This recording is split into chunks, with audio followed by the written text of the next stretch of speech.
This is Andy Gutierrez from StarWars.com, and you are listening to Coffee with Kenobi with Dan Z. This is the podcast you're looking for. This is Vanessa Marshall, Harrison Dula from Star Wars Rebels, and you're listening to Coffee with Kenobi. Returning today to Coffee with Kenobi to talk about Chapter 7, the final chapter in Season 1 of the Book of Boba Fett, titled In the Name of Honor, is the one and only Tom Gross. Oh, well, hello, everybody. It's good to be here, Dan. Good to be here with you to talk about this episode. We've covered the entire series of Boba Fett, so my goodness, take a deep breath. Take a deep breath, indeed. There's a lot to break down, a lot to discuss, and I'm really, as we've been doing the whole time, and we always do anyway, is we haven't talked about this at all. So nope. I'm very curious. I actually have no idea what you're going to say. Overall thoughts and a letter grade for this thing. Okay. Well, I've been thinking about this a lot today. And so I'm going to say right now, I'm going to go with episode 7 as a B+. And my initial reactions are that I felt like it was a B+ episode. It didn't take me where. It's not that I had expectations, because I didn't. It just didn't seem to, like, the plane never got off the ground with this final episode for me. I got someplace, got to my destination, but it just never had the liftoff for me. I thought there were a lot of fun moments. There are a lot of kind of pumping the fist moments in a couple places, but overall, when it finished, I was just kind of like, okay. I can work with this, but it didn't leave me. The pinnacle was episode 6 for me. So if my overall reactions take me back to episode 6, there we go. B+. It can be changed. You've changed my mind before on these things. So I can't wait to have this conversation with you and hear everybody's feedback over the next few days. Yes. And likewise. So, I pretty much agree with you beat by beat, to be honest. I don't know why do people say to be honest? Does that mean sometimes they're not honest? Because I'm always honest. No, I am never. I'm a very honest person. So I really enjoyed it. I was very excited about this. I'm usually pretty good about Larry Daviding or curbing my enthusiasm for things. And so it was very challenging for this. Mason and I were very excited. I got up even earlier than I normally do. I got up at 4:30, not on purpose, but I just had the adrenaline going. I just popped right out of bed. So I got ready, got everything ready, and got him ready. Then we started watching it before school. And I really enjoyed it a lot, but it's sort of hard to compete with chapters 5 and 6. I mean, to me, that was the upper echelon of Star Wars excellence. And again, I don't know that it's fair to compare the two, but it is in the same series. So with that in mind, and if chapter 6 is the framework for what an A is, then this is a B+. And I agree with you. It had some really wonderful moments. It had some jaw-dropping sequences and some nice thrills, some fun little surprises. But overall, I still have a pretty strong belief that as good as this series was, I think Boba Fett is not a character that can fully sustain a series. And that's not a knock on Boba Fett. Look, everybody isn't Anakin Skywalker. Everybody isn't Luke Skywalker. Sometimes you need a Han Solo. Sometimes you need, I can't even think of another side character. I feel like Han Solo is the perfect side character.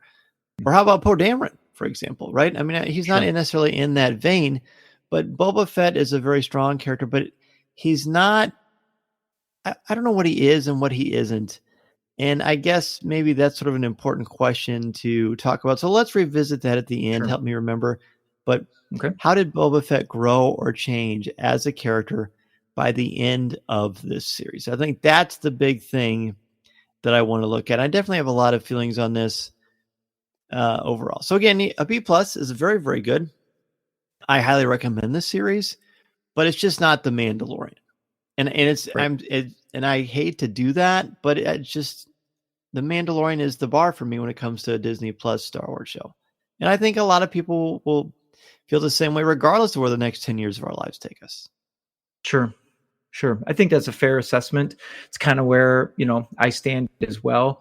I did wonder as it all kind of wrapped up, and I was watching quite frankly, I was watching the concept art and listening to the music. And I thought about that. And that was the first thing that came to my mind is Boba Fett enough of a compelling character? Does he have enough story to drive this? And when we were sitting at the conclusion of episode 2, I thought absolutely. Same. To me, that was the pinnacle of Boba Fett's story in this Mhm. series.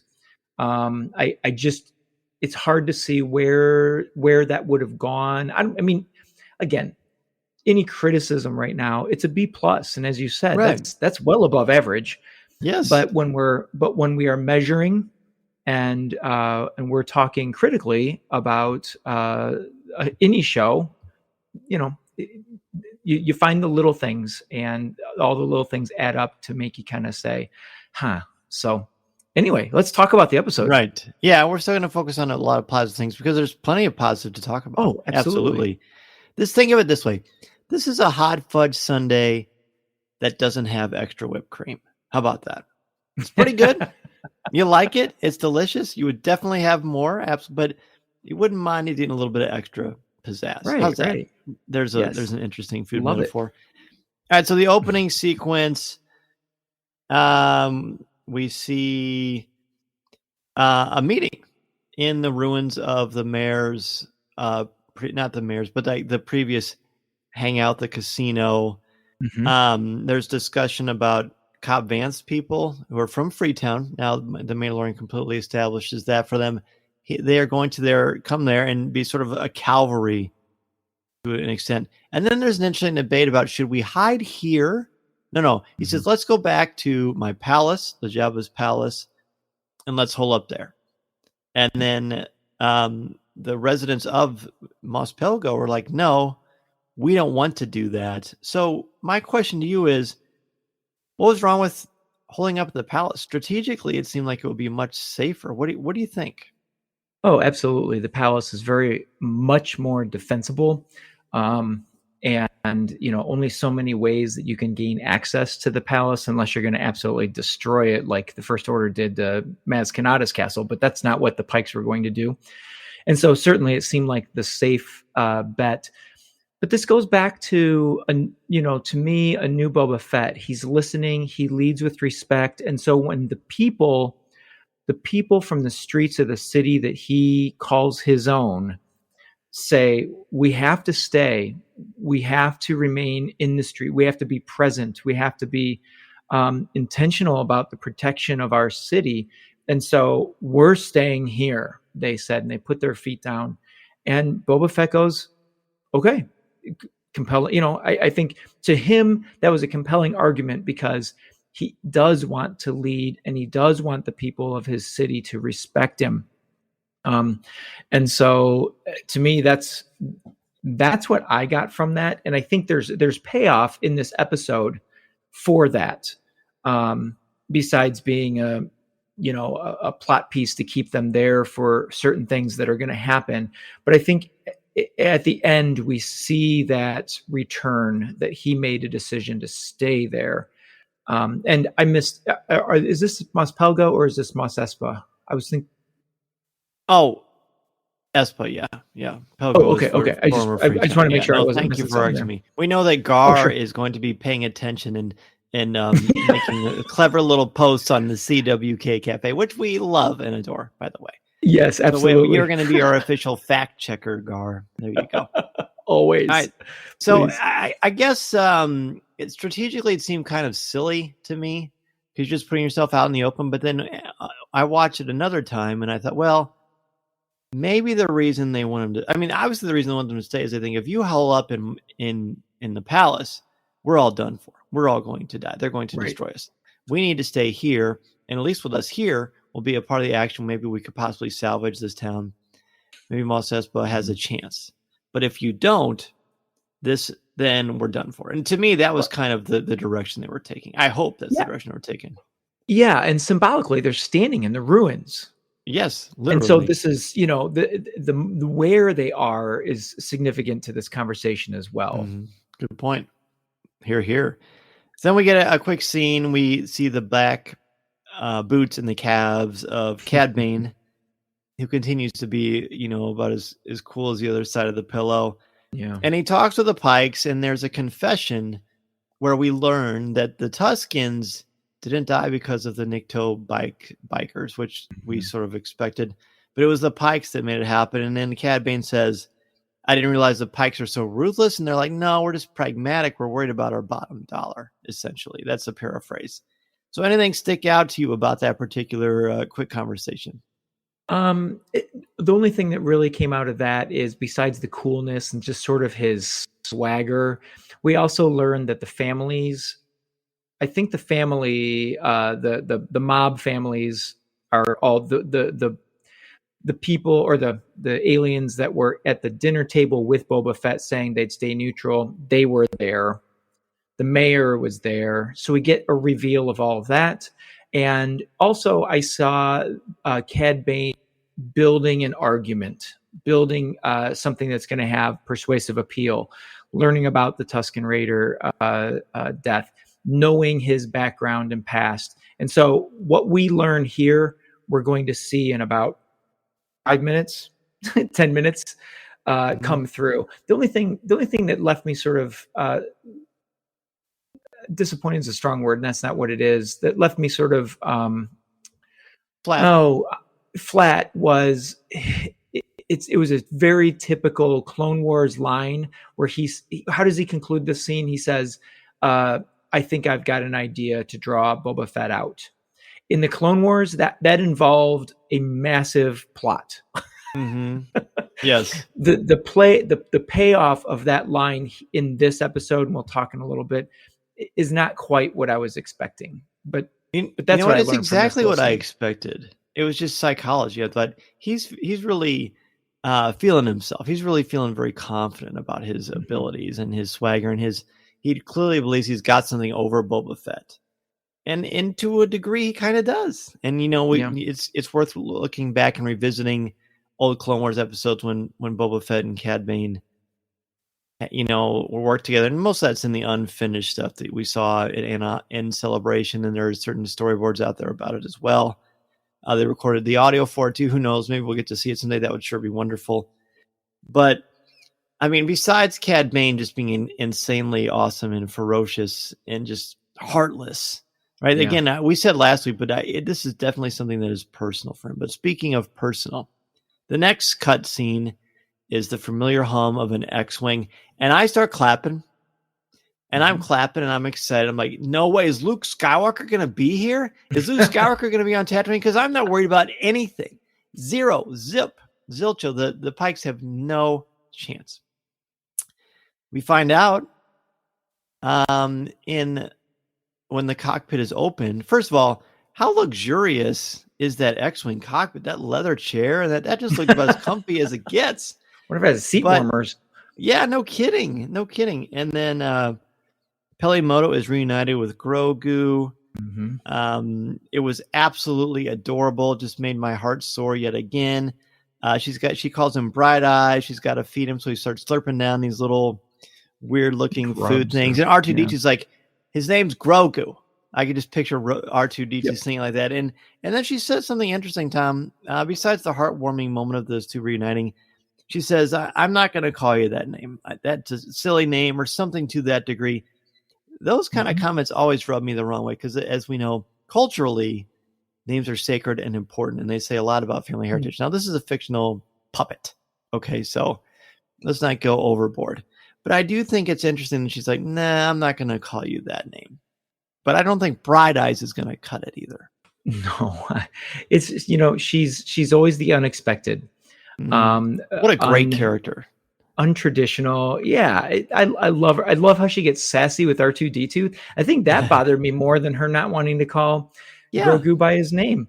But she says to R2, hey, the kids got to eat, and then keep your dome on. Yeah. That's one I of mean, her things. clearly she works with droids all the time, and so she understands R2, and she talks to R2 just like she talks to the pit droids or the gonk droid or any of the other ones. So, but yeah, she's she can be abrasive, but she's also funny at the same time. Later on in the episode, she says something kind of during a quiet moment that I'm like, oh. But I'm like, no, that's her character. So I'll try to bring that up later on too. You should. But yes, nice reunion. It was very charming, very charming. Then we go back to where Fett and his gang are holed up. There's a plan by Fennec Shand. Basically, they're going to divide up the team in different sections of the city. And we watched it a second time, and Mason says to me, "Why do they think this plan will work, Dad?" And I said, "You know what? That's a pretty good question. There's hardly any of them. They're going to be outnumbered." And that is exactly what happens. I think seeing Chrysanthemum getting overwhelmed was the most shocking, and I think that has to happen story-wise because he's such a threat. So if you are not worried about him, then you're not really worried about anything. But the fact that he was overtaken, Trandoshans are pretty powerful, although these don't look particularly powerful. But they are, obviously, or at least there's enough of them to have an impact on him. Which leads to part 1 of Fett and Bane's showdown. Anything jump out for you here? Yeah. Well, I mean, Cad Bane goes to start a fight. I'm gonna back up just a little bit because I have to make an analogy here because it's something that we can definitely personally connect to. When she was going through the plan, I mean, obviously they're outnumbered. So the only thing they have going for them is the element of surprise. And so they're using their knowledge of the city. The Gamorreans have this, and the biker gang is sort of roaming, and Chrysanthemum is on the streets, and they're in that in the Trandoshan, or they're wherever they are in the sanctuary, they were calling it. Can I tell you, when I was watching her go through that, I was thinking, I've been through Dungeons and Dragons planning sessions where we thought we had it. We had everything covered. That's exactly what it felt like. And I was like, okay, they've got the city covered. I was feeling confident just there along there with Fennec Shand. So I was like, okay, this is how they're going to overcome the numbers issues until the people of Freetown show up. But Cad Bane shows up to have standoff number 1 that ends up being a negotiation. And earlier I said, when we had the scene where he is in with the Pike headquarters and the leaders, he's building this argument in his mind. And so he breaks down, he attempts to sort of chip away at Boba. I mean, he knows Boba Fett from long past and even references that later on. But so he uses these things to try to weaken him, to, so to speak, break down his armor. He first mentions the people of Freetown won't be here, and you could see Boba Fett. It was almost like a Pedro Pascal acting moment there, because Tamura Morrison, you can see through the armor the sort of like trying to stay strong, but realizing that's what they were holding on to. So the Freetown news. Then Cad Bane informs him that he's got backup. And so there's persuasive appeal number 2 as some pikes show up in different areas down the street, just like a good old Western showdown, an unfair Western showdown, by the way. And then he drops the bomb that, you mean like the Tusken Raider camp that the pikes the Tusken family, he even says. Oh, that's right. Yeah, not even tribe, but family. So he weakens him. He gives him those sucker punches, and then he offers the gunfight. And let's do this here and now. And he carefully pulls back his overcoat. Oh, that was beautiful. Beautiful. What I found really fascinating here was the flip-flop and rolls. Through this entire series, Fennec Shand is the one who's been pushing. You're not being tough enough. We need to take control. We need to do this. Here in a situation where Boba Fett just about takes his rifle and plays the gun game with Cad Bane.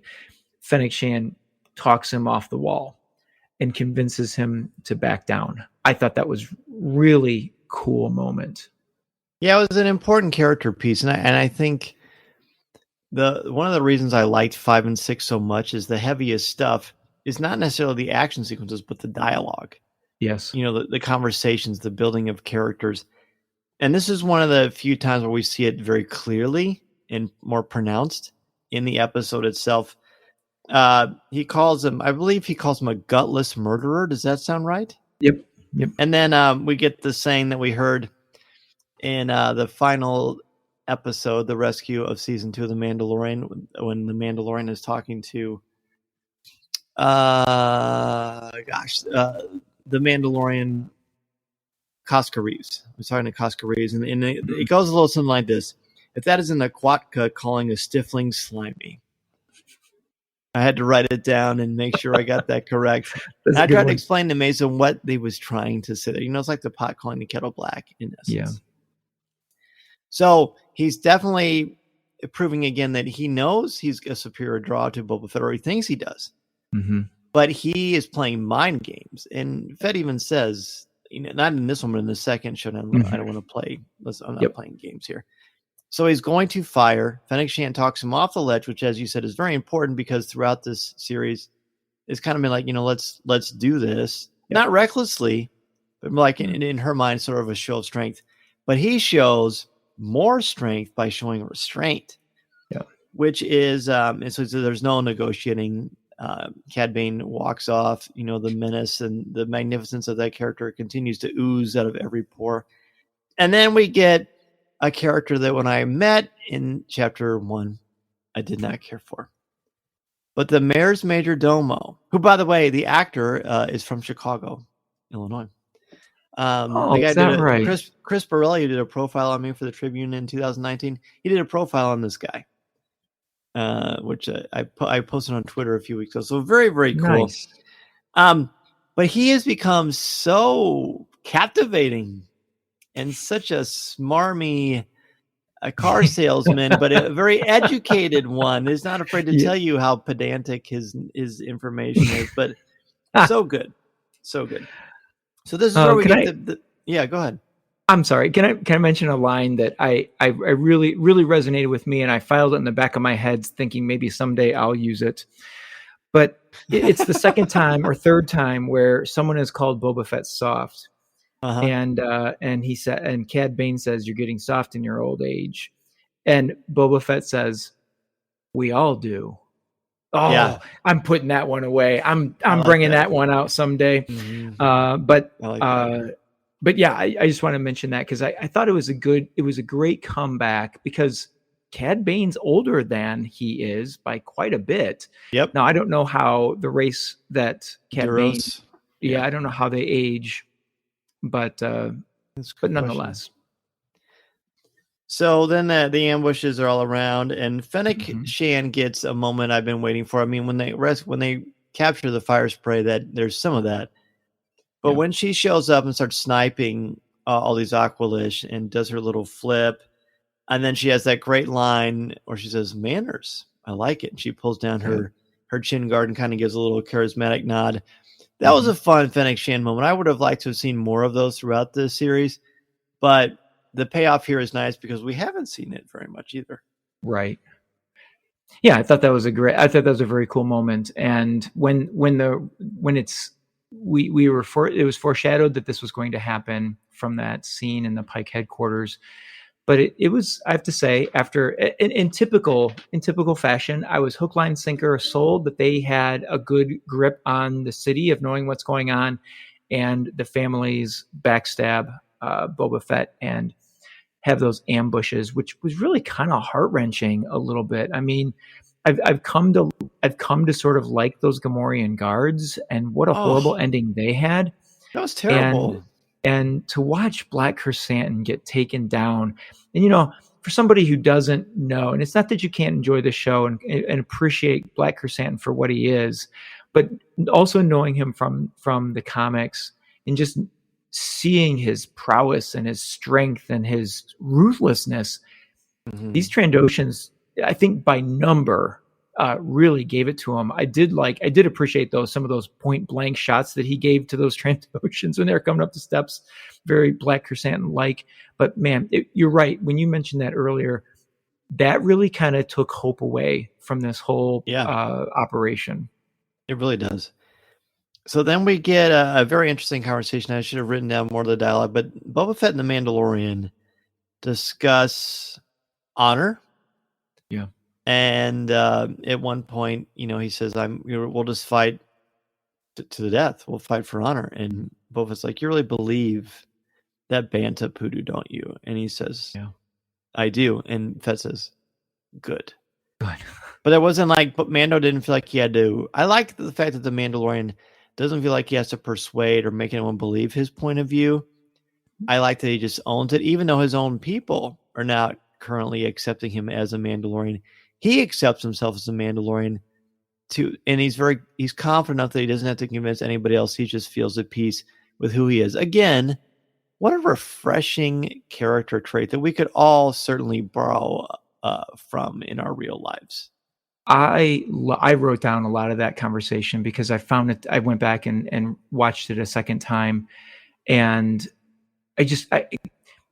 sometimes we falter from our morals and our ethics and even our beliefs when the pressure is on us. I mean, what this reminded me of is when he was in that cantina with Grief Karga. Yeah. And and Moff Gideon flew in outside, and it was a hopeless situation. That's what this kind of reminded me of.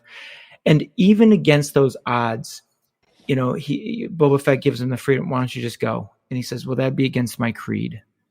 And that's, as you mentioned, that you buy into that bantha fodder. I do, and I love the way his tone in which he answered that wasn't defensive, wasn't even persuasive. It was just honest. I do. We just don't see a lot of that these days. No, I don't feel like we don't. And Boba Fett gives him one more chance. He says, "Are you sure you want to stay?" Mando pulls his pistol and says, "This is the way." And he says it. He kind of says it with a little bit of humor, like a little bit of a lightheartedness to it. Yeah, it was so good, so good. So then they have their two options. We can surprise them, or we can whatever.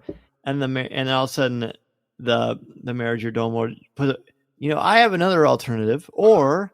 And then he says one of my favorite pompous lines. He talks about, I started on Coruscant. Not that you would know that, but, and he just starts bragging. Pedantic. To be pedantic is to be ostentatious, and you're learning, or to show off about how much you know.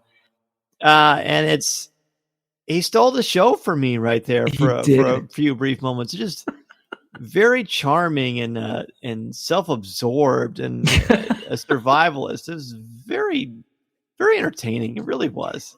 He went from being a slimy character that I just wanted someone to break his nose, to someone that I kind of had some hope in. God, I was sitting there thinking, I'm really hoping that this guy can pull this off. I hope he can stick around because I want some laughs, man. I mean, I don't know. He had his hand on Pelimoto's shoulder at the end, so. Oh well, yeah, we'll get to worse things could happen, I suppose. Yeah, that's true. So then when he goes outside, the Majordomo goes outside to try to negotiate the terms with the Pikes. They refer to him as Tailhead, which to me is right up there with the term Muggle from Harry Potter, where you're taking a name to a particular race or a species to sort of mock something about their heritage or their being. So that's to me it's not real racism, but in the world of Star Wars, it's clearly a racial pejorative against Twi'leks. And I just thought it was worth noting that they went there because the Pikes are scum. So of course, and they're drug dealers. So of course, a scumbag drug dealer would engage in something like that. That doesn't surprise me at all. The terms that Boba Fett has and I didn't write it down, but it was an alliterative statement that basically said we're going to bathe Tatooine with your blood if you don't get out of this town, which leads to something extraordinary. The Mandalorian and Boba Fett swoop in jetpacks, and there is a fight sequence that is very spectacular. Anything you want to talk about there, or anything that stands out for you? I just thought it was 100% Mandalorian in style. And, it was just fun to watch. We've seen it before, mostly in animated shows, a little bit in The Mandalorian. And here it was spectacular when they came flying out of up into the sky, and they were just picking off pikes left and right. But it ended sort of in true Din Djarin fashion, where way in over their heads, constantly taking shots. Once their feet hit the ground, it was over. Like, and you could see that. And one of my favorite moments of this battle is when there's a guy up on a rooftop and he picks both of them off in the shoulder or the head. They both turn at the same time and shoot the guy, not once, but several times as he's falling. Six, I think. Yeah. I thought that was so cool, but that was it. I mean, after that, they went down, and I was like, somebody's gotta, like, Fennec's gone. Who's going to, back them up? Because it's just the two of them, and they set up for us. This could be it. Like, they both went into this knowing this could be it. Obviously, I looked at the clock, I have to admit, to see where are we in this story. Yeah. Because I've lost one thing I will say about this whole series. I've lost track of time while watching these episodes, which says something that says something about the episodes, that they go so quickly that I really legitimately looked at the clock thinking, could this be it?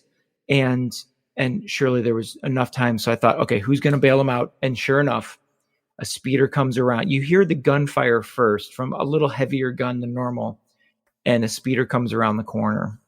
It sounded like an ATST blast at first. It did, yeah.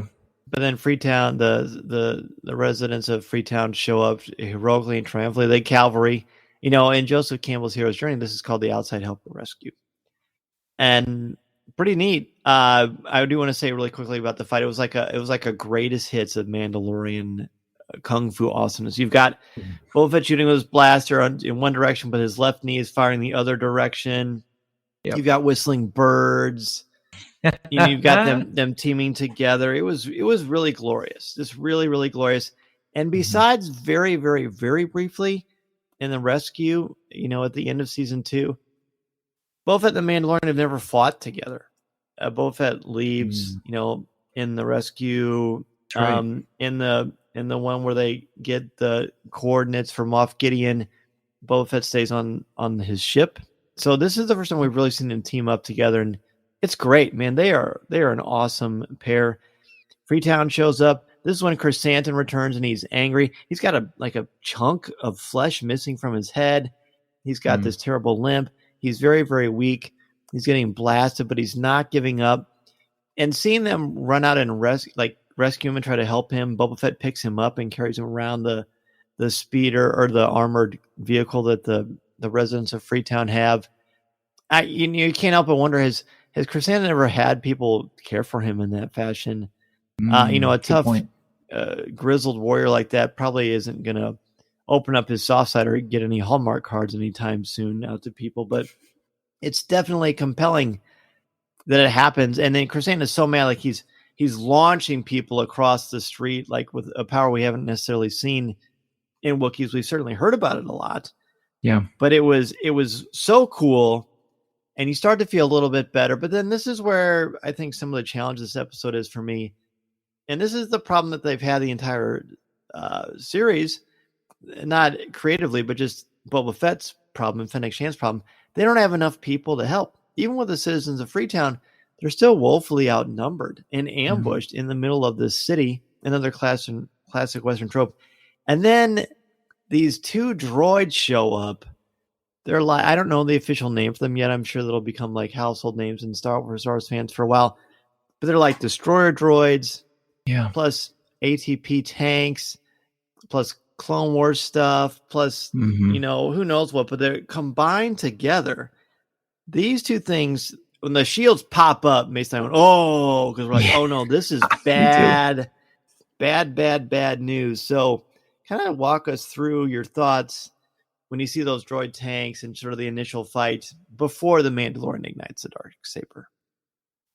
Yeah, I had the same kind of response when the shields pop up. I thought the same. Like, well, they didn't roll in, but they're a lot bigger. So it had a lot of throwbacks to the droidicas, and it was kind of a cool moment for a little bit there because it brought back Clone War feels, as you had mentioned. And I thought, okay, the reason I haven't seen this is the Pikes have not been a main part of the story. And this is clearly, the Pikes defense. And so kind of a new, cool machine of destruction that the Pikes bring in when things get hot, like it is here in Mos Espa. So it really did seem kind of helpless. I mean, Boba Fett identified the weak spot pretty fast by targeting those red eyes. But unless you can get through, it's not going to happen. I also appreciated, and I think this might have been right before the Darksaber comes out, it might have been right after. So I'll just say it, and then we can talk about the Darksaber. But what I appreciated in understanding the shields is that we as Star Wars fans know that energy can't get through those. But I went back to Naboo and I thought, why don't they just walk through these? And Din Djarin makes the point that even, I don't remember his exact language, but even kinetic, it's going too fast. Mm-hmm. And so like the field itself. Yeah. Yeah. So it's really impenetrable in the state they're at. It's a superior technology that, was perfected by the Neimoidians, building these droid armies. That was, you're in trouble. You're in big trouble. Then we switch to perhaps one of the best moments in Star Wars, 40 plus years of Star Wars, the reunion of Grogu and the Mandalorian. So this is something that I wouldn't have wanted to write because it's hard to, I didn't think we'd ever see at the end of season 2, I wasn't sure we'd ever get to see it. I mean, I hoped it. You assumed it would happen because of the success of that show and the merchandise and all that good stuff. So did this work for you? Did it not work for you? How did you feel during this reunion? So Pelimoto shows up in a rickshaw driven by a droid, which we've seen before. Yes. In Phantom Menace, I think first. Padme and clones too, yeah. Yeah. But so we've seen this before. I have to be honest, I really thought it was kind of forced. I felt like there wasn't really a good place for this to happen. And so it didn't seem authentic to me. It still is a great moment, but where, when, and how, I don't know, maybe there was intent to this, but I felt like it was not the heartwarming moment. Grogu uses the Force to pull himself up to the Mandalorian, but I'm like, oh my gosh, they're running from this dangerous thing, and it just didn't seem right to me. Again, maybe there's intent that I didn't quite catch, and maybe you'll give me some clarification on it. But it was good to see their reunion. Story-wise, it had to happen here or somewhere before the events that are about to happen. So I don't know. It wasn't great for me. I'm curious to see what you have to say about it. I cried. Oh, you did? Yeah. I wasn't bawling or anything, but I had tears streaming down my face. Oh, it choked me up. And you know what? The second time I watched it, the exact same thing happened. Like the end of White Christmas with the general. Oh my gosh, it was just wonderful. And I can't imagine it happening any other way. With these two, the crazy lives they have, they're always being attacked. There's always something insane going on. How else should it be? I mean, I think now that after I saw, I'm like, well, of course it has to be that way. There has to be hellfire and combat and peril and tension and real cost, because otherwise it wouldn't be the two of them. Like, that's kind of their lives. So when I can buy that. I can buy that. Here he is. Look who's here. And Mando like he jerks his body like what, like, and you never see. He's always cool. His movements, even his fighting, is very smooth and crisp and very precise. But he just like unabashedly reacts like a human being, and I thought it was great. And then Grogu force jumps, or maybe just jumps into the Mando's arms and hugs him.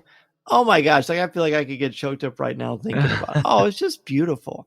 And I've said many times, it just, even though it's clearly a different idea, it just, Mason and my relationship just reminds me of Mando and Grogu. It's just, they're just a fun little bond that we share. And I always see that in those two. And it is, I don't know, it's just something that makes sense in my heart. So it was magical. And then he says, hey, wait, that's the shirt. You got the shirt. So then he's like, oh my gosh, you're here. You want to be a Mandalorian. Yeah. Oh my gosh. And then Pelimoto says, the Force works in mysterious ways, which is a very Christian phrase where you're just switching out a couple of really important pronouns there. But oh yeah, I loved it. I wanted more of it, but it just wouldn't work that way. What are they going to do? Run across the field and leap into each other's arms? I think this was the way to go. This is the way. This is the way to go. I'm glad that worked for you. I'm glad that worked for you.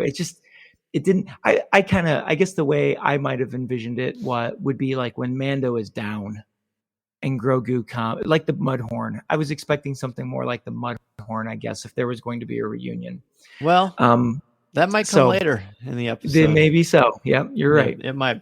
So there's an explosion. They fly off this rickshaw. Pelimoto loses a tooth.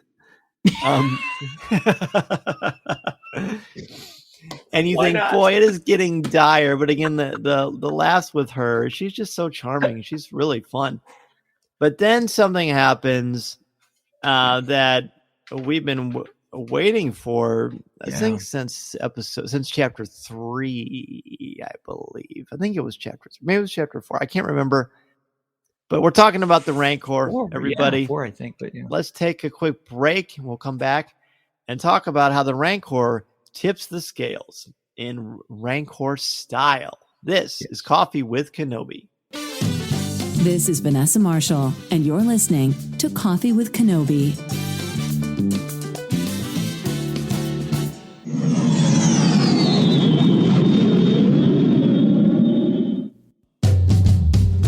We're back, and the Rancor shows up, Tom, and he is a fierce thing. And at first, you just think it's the Rancor, and Boba Fett let it loose.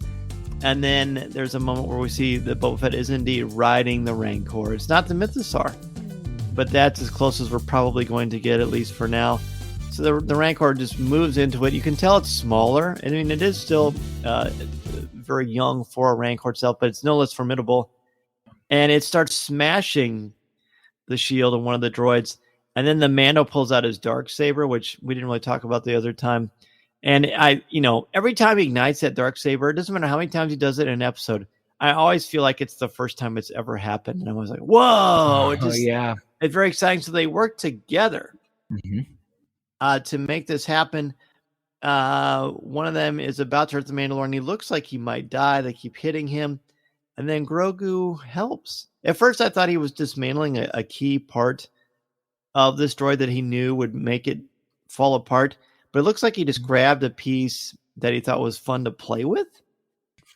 But I don't think it was purely just for childlike silliness. It was more like, this was going to help. I know it's going to help. Plus, hey, I want to kind of play with it too. Yeah, that was a very cool moment. And yeah, I definitely think it was intentional. Played on that idea of, the handle top and whatnot, which I thought was magnificent. There's a moment where I thought maybe he was crushing it with the Force, because we've seen him do things like that. So it was super appropriate that he yanks that piece out that was, kind of a linchpin to the walking mechanism of this droid. And I love what the build up to that. How cool was it when I mean, even the droid stops when the Rancor is like howling in the distance, and then you see over the wall the Rancor's hands or claws, and when it pulls itself up and tips down, and Boba Fett is up on top of there. Star Wars Card Trader, if that is a card, if that's even an award card, I will buy the whole set, because that, to me, the whole Book of Boba Fett series, that's the shot. That's the shot that I want, with him, the Rancor's face and the chains to the nose, and Boba Fett on top of it like a mechanical bull. It was beautiful. Might be the best shot of the whole thing. I think there's one better. There are several that I've got in my mind, but that's right up there. So anyway, the other thing I wanted to say about that was, you were satisfied seeing the Rancor back too, because I didn't really address it, but yeah, that was very exciting to hear that roar, that very familiar roar. I loved that moment, and I thought, here's how we change the story. Here's how this changes. And man, that Rancor takes a ton of damage. I mean, it took a shot to the underarm, ribs area that knocked it back. You know, I appreciated the realism of it, that, you know, it's not just shooting into the Rancor and it's like just blowing up its chest and keeps marching in. I mean, it kicked it back, but the animation here, the CGI was just wonderful. When it's punching into the force field and the droid is twisting and they're just ripping it apart, and I loved every moment of it. I loved how the Rancor took a beating, but I also loved how the droid took a beating. I mean, that droid kept getting up, and even after Din Djarin cuts off one of its entire armaments, it continues to fire at the Rancor, and so that was super cool. I totally thought hit points during that whole fight. I kept thinking about hit points. Yeah, I was counting them. Yeah, I really did. No, that was about as epic fight as I could imagine there being between, you know, a formidable battle droid sort of thing and a Rancor. I mean, how awesome. It was awesome. The Rancor, as you said, rips the one apart, but there's another droid left. But while they're going through this, Boba Fett and the Rancor are definitely having a time, a very entertaining time for us as viewers watching. Not if you're a Pike, but one is blasted and then thrown by the Rancor. Like, talk about double jeopardy. And then the next one is eaten, and that's when Mason and I start clapping, like Jordan had just made a dunk. We're like, whoa, yeah! Like, you're waiting for that to happen. Same. Highly entertaining. But speaking of entertaining, then we get the second showdown between Cad Bane and Boba Fett. I won't describe it. I'll let you kind of take it wherever you want, and I definitely got a few things to talk about as well. Oh, sure. I got to turn my page of notes here. Sorry for all the crinkling paper, because this was the one we've been waiting for. I wrote down almost the entire dialogue. It was so magnificent. One thing I can't figure out, he says Boba, calls him Boba. In fact, it almost sounds like he says Bobo, which didn't someone call him that? I was thinking Aura Singh or someone like that called him Bobo in the Clone Wars when he was a boy. My wife does, just because she can never remember. Maybe that's what I'm thinking about. Anyway, he says, one thing I can't figure out is what's your angle. Of course, Cad Bane doesn't understand his angle, because Cad hasn't changed in years. Cad Bane's been the ruthless Not even hunter. his clothes. No, you're right. Exactly. And so Boba Fett gives it to him, tells him, this is my city, my people. I won't abandon them.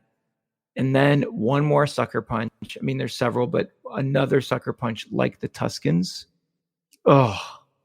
So Cad Bane continues that sort of barrage of like emotional breakdown, mental games. But I love it. Boba Fett stands up to it, says, don't toy with me. Yep. You're an old man. And Cad Bane says, maybe so, but I can still draw faster. Yeah. Or I'm still quicker. I can still outdraw you or something like that. And so I don't know how far you want me to go, but then it's game on. Weapons are drawn, and Cad Bane's the winner. Not the winner. He wins that battle, but he doesn't win the war. No, he doesn't. Yeah. Go ahead. I want to hear your thoughts on the build up to that. Well, I like when Cad Bane says, "What is your angle?" Because that's the number one thing I've heard from fans of the book of Boba Fett and Star Wars. What is Boba Fett's purpose? What is he trying to do? What is he trying to accomplish? What is his end goal in this series? Mm-hmm. And then Cad Bane becomes kind of the vessel for that for us. And he says, "My city, my people. I won't abandon them." Boba Fett is looking for his tribe. I asked at the beginning of the show, let's revisit if Boba Fett has changed or grown or had any kind of an increase in who he is. And the answer is yes, he has. Mm-hmm. He is a family man, but a different kind of family. But he's a found family man, which is the classic trope in Star Wars that I think is one of my very favorite things about this mythology. He wants to, and he doesn't want to belong. I don't think that he's been insecure about anything. I think he wants to have a family. He wants a tribe. He's creating a tribe that the Tuscans gave him that he does not have anymore because of the Pikes. So now he's creating his own tribe with these people, with Chrysanthemum, with Fennec Shan, with the residents of Mos Pelgo, even with the Mandalorian to a degree, even though the Mandalorian isn't going to stick around. So that is his strength. That strength allows him to show restraint, which keeps him alive. Who knows if he would have survived to this one if he tried to take on Cad Bane initially. Through that, Cad Bane says something very interesting that says, last lesson, look out for yourself. Anything else is weakness. That is why Boba Fett is different. Before this series, before he loses his armor and goes in the Sarlacc pit, he only looked out for himself, as far as I could tell. And now he doesn't. Now he thinks about other people. He's still ruthless, and he's still not someone you want to fight. But he thinks about other people. So he has strength in his resolve. He has strength in his restraint.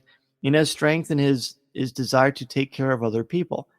And so when people say that Boba Fett isn't as tough as he used to be, or that he's not the cool, tough character that he was, I respectfully disagree with that, because he is stronger. He's just more mature.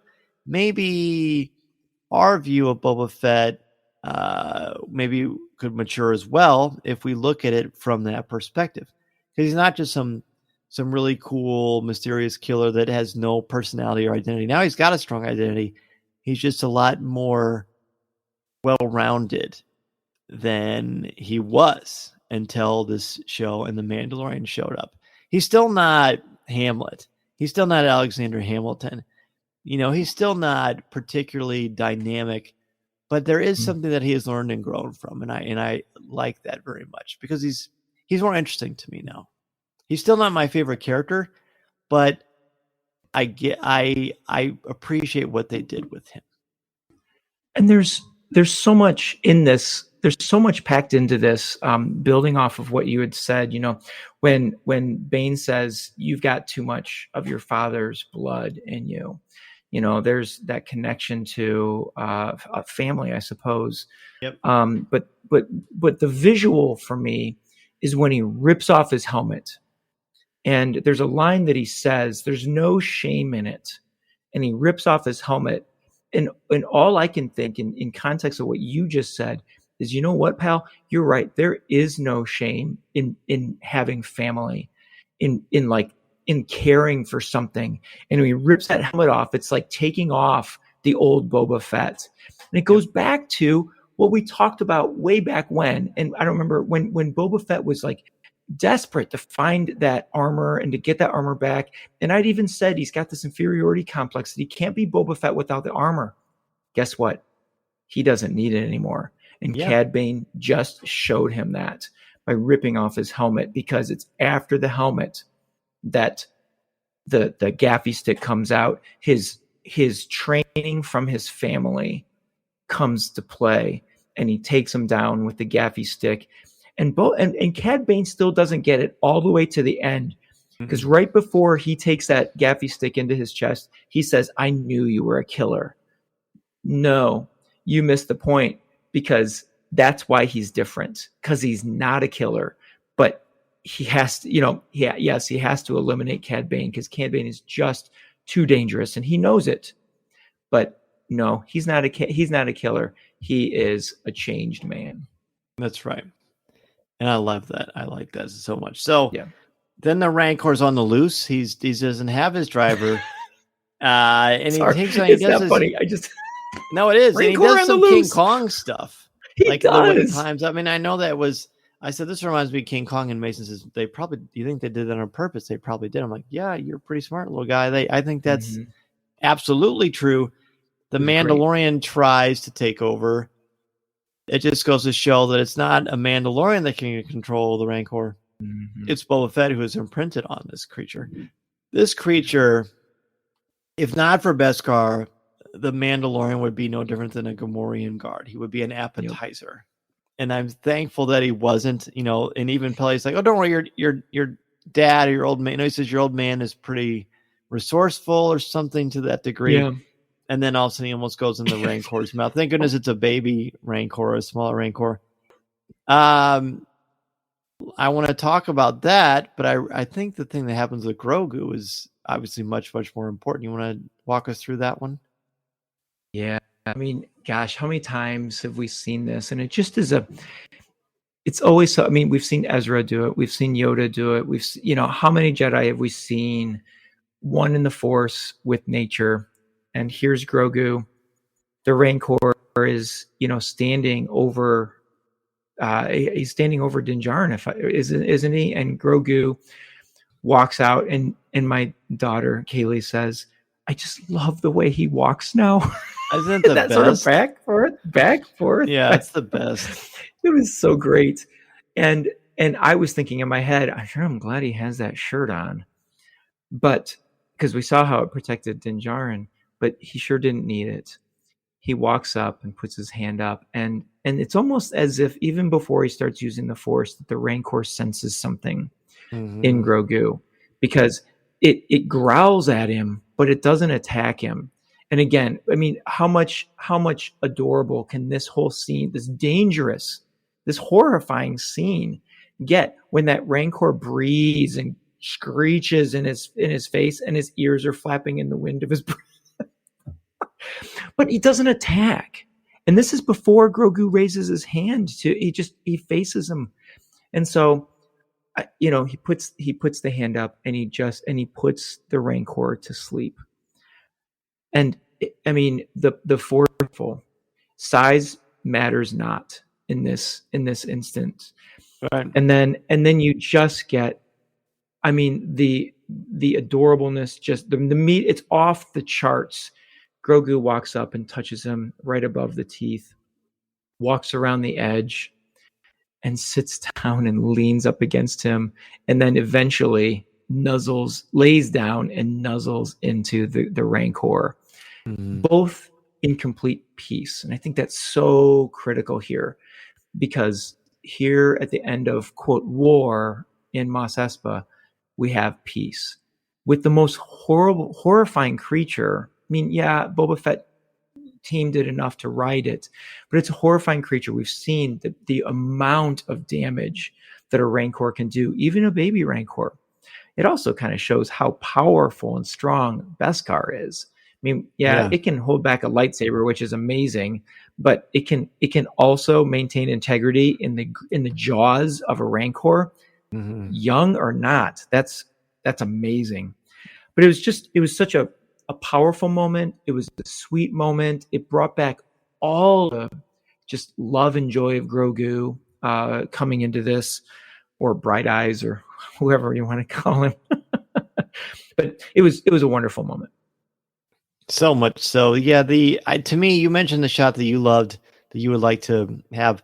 To me, the shot when the Rancor is straight in front of Grogu, and we see Grogu looking up at the Rancor, and there's a scale of the two of them. Yeah, that's a gorgeous shot. I mean, that one is a stunner. I mean, Star Wars is a very visual literary medium, and that is, I would put that up among some of the greatest images in Star Wars history. It's just the scope, the scale, the difference in the two. I just thought it was tremendous. And I think it's very important that Grogu uses an ability of the Force that is rare among Jedi. Ezra has it. Cal Kestis has it from Star Wars Jedi Fallen Order. And then Grogu has it. And after Grogu does it, think about the things Grogu has done before that we have seen, and it just annihilated him and made him just pass out. Yeah. Grogu doesn't. For a while, like, he makes it do it, and then he walks over and he looks at it by the teeth. Then he walks around the other direction, and then he does kind of let it go. But think about how big that creature is compared to him, and how long he survived before he, or like, stood upright and was very cogent and with it. And then when he lays down, he does snuggle with the thing, which is insanely adorable, because as powerful as the thing is, it's still a baby. So again, we've got a weird juxtaposition that's hard to make any real world comparison to, but it was quite nice. It was quite nice. And then at the end, Fennec takes out the pikes. One of my students today asked me if I thought it was fair that Fennec did that instead of Boba Fett. Where do you kind of weigh in on that debate? Oh, well, what it reminded me of is Anakin finishing off the Separatists. Not in evilness, but just as the agent of someone else. So it seemed like a dirty deed that maybe Boba Fett didn't need to do, and it satisfied Fennec Shan's sort of bounty hunter. I don't want to say need for blood, but it was fitting to me that she did that. So no, it didn't bother me at all, and it just it was another moment for us to enjoy Fennec Shand in her full glory as a bounty hunter. Mm-hmm. I agree with that, and I think it would have been, if he has done all this growth that I thought that he had, it would have sort of undermined that. Like, if he's showed restraint, is that he's going to get revenge and murder these guys? I mean, it just doesn't seem like that would have. So I get that, and from a narrative sort of Old West perspective, yes, but no, I think it was as it should be, because, as you said, Fennec Shand, she's not necessarily bloodthirsty. I know you weren't saying that, but that is definitely part of her deal. She's loyal to Fett, and this is a great way to protect him and to send a pretty strong message. So we see the power of Fett's message all along to win over the people. They're coming to give him Mailerunes to him. He keeps bowing but his right shoulder is in so much pain. We learn that he can't go into his bacta tank for a good soak, because he promises Chrysanthemum earlier that he would. That rebreather's got to. I mean, I hope they rinse that thing. I think I said that before. I'm sure it's got a good filter. It's got to. There are different mouthpieces to it. So he's bowing, and even the music there of Boba Fett's theme is very light and almost like a pan flute or something. And I found it very pleasant, and I think it reflected the inner peace that Boba Fett finally had. Go ahead. I can see. I'm sorry. This is the payoff that I was talking about earlier. And I don't even remember what I was saying. It was at the beginning of the episode, but where he's building the respect. Oh, it's with his biking that when they were trying to convince him to stay in the sanctuary in the city rather than going back. This is the payoff. He's walking the city. People recognize him. He stayed. He did not go in. He wasn't planning on hiding, but he did not go back to the protection of his own palace. He stayed. And so this is the payoff. People recognizing him, giving the bows, sharing the fruits of their labor with him. And then we have sort of a nice, quote, concluding moment where it's sort of all the players of his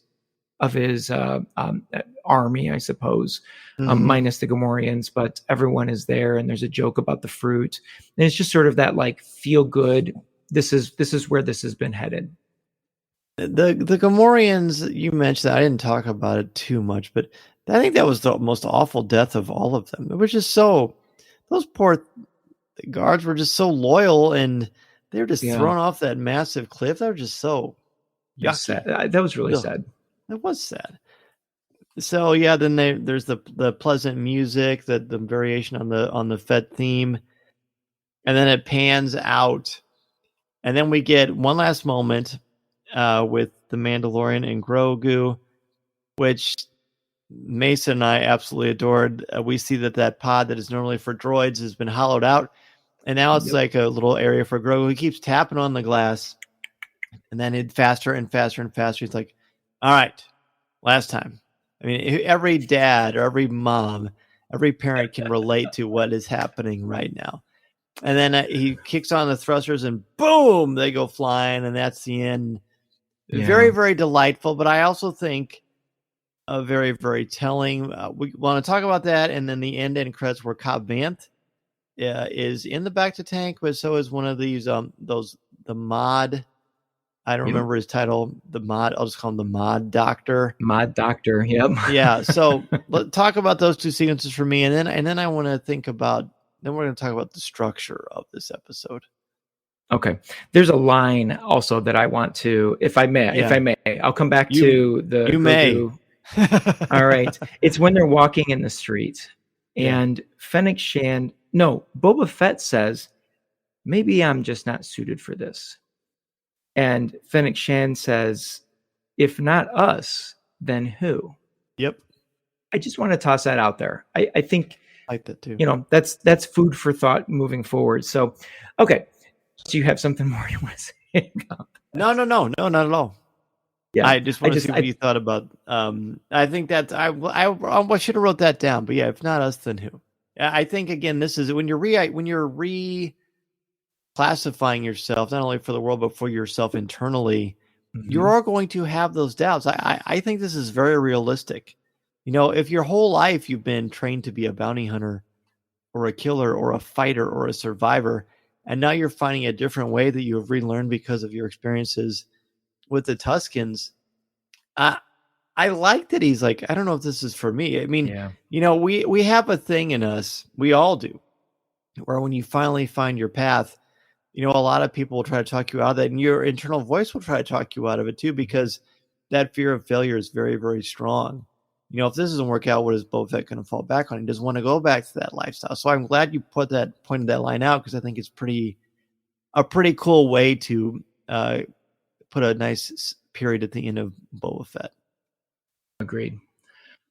So that moment in the N1 Naboo starfighter. Uh-huh. I mean, I said to Kaylee, I said, this is you and your sister 5 years ago that you guys remember. Oh yeah, I remember. You used to go around the corner kind of quickly, or you used to go over the hump that made our stomachs jump, and they would badger me and go that way, Dad, go that way. That's where the hump is. And so it was, it was such a wonderful moment, and it brought me back to the idea that Din Djarin really just loves being a father. Yes. And Grogu just loves him. There's such a relationship there. Mm-hmm. And it's so nice. And I love the writing of this. Clearly, whoever wrote this understands the relationship between a parent and a kid. But in this case, there's always something in my mind between a father and a child. Because we're traditionally not the nurturing one and blah, blah, blah, all that. But here we get to see Din Djarin, be the nurturing father, but also, all right, let's do it. Well, I'll hit it one more time. Okay. And there they go. I just thought it's a great moment. Plus it's another chance for us to see that starfighter, which I don't know, it's hard to replace the Razor Crest, but that was cool. That was cool seeing it flying away from Tatooine. I think I can get used to it. And then you wanted me to address the you have to see Cobb Vanth, Vanth. Yes, thank you. I was thankful when I realized he wasn't going to be in this episode until the very end, so that I wouldn't get his name wrong. So Vanth.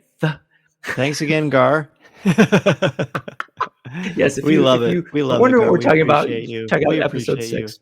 Yes. Oh, absolutely. Anyway, so I have to say, as the episode wrapped up, I was kind of reflecting on as the credits were going, and I was appreciating the art and the music. I don't know, my mind wandered to the Aftermath books. And I was like, this this takes place before the Aftermath books, right? And I just kept going back and forth to that, because what I was thinking about was Cobb Vanth is gone, but he's in the Aftermath books. And so when they cut to, I assumed when Boba Fett said that the Bacta tank was being used, I was with you. I was like, oh, Chrysanthemum's using it. Yep, get the filters out. But no, sir. There's Cobb Vanth laying in the Bacta tank with the mod doctor. And I was so happy about that, because I did not want to see that character's story done. So I was really pleased with that. I am too. I love. I hope there's a whole Disney Plus series about Cobb Vanth. I would love it. I would absolutely love it. I think True Western. Wonderful. Yes, that'd be so good. No, I think this is well after Aftermath, because Aftermath is after Jedi, and this is 5 years after. Did I get that wrong? Return of Jedi. Guard, check on that for me. No, I promise. Yeah, I think that makes sense. Okay. But I want to I think I'm going to revisit those Aftermath chapters of Cobb Vanth, which I feel like you did. Didn't you do that like a year or two ago? I did. When he showed up in Mandalorian, I went back and read through those. Yeah. And I do believe that they have do something. Time jumps. Yeah. They've got something in Freetown, and I can't remember what it is now. Is it a crate dragon, baby crate dragon, or was it a baby rancor? I can't remember now. Or is it a baby shark? Do. Yeah, it's something like that. Yeah. Go read those Aftermath books. You'll be happy that you did. They're behind me. I'm gonna grab them. I love those books. I think they're so good. They're great. All right, so the only thing I want to say, I mentioned structure. Yep. This is one of the biggest challenges for people, which I respect, is that as much as they like The Mandalorian, why didn't we get more Boba Fett in a show that's about Boba Fett? Even the end of this series, if it is only one season, and so far all we know is that it's one season. We haven't heard anything either way. Mm-hmm. We'll just operate by what information we actually have. Boba Fett isn't even the final character. Like, I could see if they pan out and they go to the credits after they ask if Chrysanthemum wants to share his Maileroon with everybody else, and he roars. They should, if they cut it off there, and then we get a bunch of credits, and then we see the Mando and Grogu flying away, and then a little bit later we see Cobb Vanth. But that's not what happened. The Mandalorian still had the last word. How do you feel about that? Oh, I guess it didn't really bother me. I didn't think anything of it, actually. I guess in the way you've presented that, it does seem to be sort of a show stealer. But no, okay, let's go with this, because this just came to me. You talked about earlier how the change in Boba Fett is he's now like a family man. He has connections with people, and he spent his whole time building respect. But he has his inner circle, and then he has his city. And so let's juxtapose the two characters. In the last scene with Boba Fett, he's there with his family, adopted or not. It's Fennec Shand, it's the Baker Gang, it's Chrysanthemum, and those are the people that make him happy, and that's who he fought for. And so we transition to the Mandalorian, a different kind of family guy, and they're always on the road. They're going places. It's that family that you can't lock down. Boba Fett's in a place in his life where that's where he is. And so I guess one way you could look at it is like that. It's juxtaposition of two men who have changed into what they are now. And so I take it for what it's worth. I mean, I don't have to have Boba Fett be the last person I see for me to say, well, that was his show. No, it's a story. And like you said, it's a book. We've talked about that numerous times. And so I thought nothing of it, but I guess that's how I'm going to answer that question. It's fair. I'm not sure what I think. It didn't bother me. It still doesn't bother me. I mean, I made no secret about this. I like Boba Fett. I love The Mandalorian. I will never complain about seeing The Mandalorian. He steals the show. He steals the show from Boba Fett, because he is, look, okay, so let's explain what this is. So you've got various ways to describe characters. You've got a flat character, and you've got which is static. A flat character is the same Yes. from the beginning to end. There's Yes. nothing that changes about them at all. A static character has maybe one or two personality traits or flaws, and that never evolves ever. It's just that's who they are, and they fulfill a function. Cad Bane is a perfect example of that. He Sure. doesn't grow or change. He's compelling. He's got a couple interesting little quirks, but Cad Bane is Cad Bane no matter what, no matter who he's facing or what he's doing. It would have been nice to see he and Fennec Shand acknowledge each other because of Bad Batch, but it doesn't really matter. Who knows? He's run into a lot of bounty hunters in his life. So you've got a dynamic character that is multifaceted, that has many different layers, many different parts of him or her. And then it's dynamic. So this character changes at the end. In Thor Ragnarok, Thor says to Loki, life is about change, it's about growth, but you just want to stay the same. That's a description of different kinds of roles of characters. Boba Fett is an interesting character, but he's not a particularly well-rounded character, and that's not a fault or flaw. That's just who he is. He's got an interesting part of him. He does grow from that, but I don't sense there's going to be a lot of growth happening, and I don't know how much more time we'll spend with him. The Mandalorian has a lot of different parts to him, so they're ending with the well-rounded character, and they're going to catapult into, hopefully, Season 3 of The Mandalorian. Just like they did at the end of Season 2, we get Boba Fett getting the last word. So it's kind of a little bookend, if we want to continue with the book metaphor, from that perspective. I do think it's fair to kind of scratch your head and say, why didn't I get more Boba Fett? I totally think that's fair, but I still maintain it's because even the creators know, and this is just my opinion, even the creators know the Mandalorian's just more compelling. He just is. That's not a knock, but they can't all be the best. They just can't. It just doesn't work that way. So from that perspective, I was happy to see Cobb Vanth back. Like I said, I want to see him in his own series. Not sure whether I need a mod doctor if they got a back to tank, but obviously there's more to how physiology works in the Star Wars universe than I am familiar with.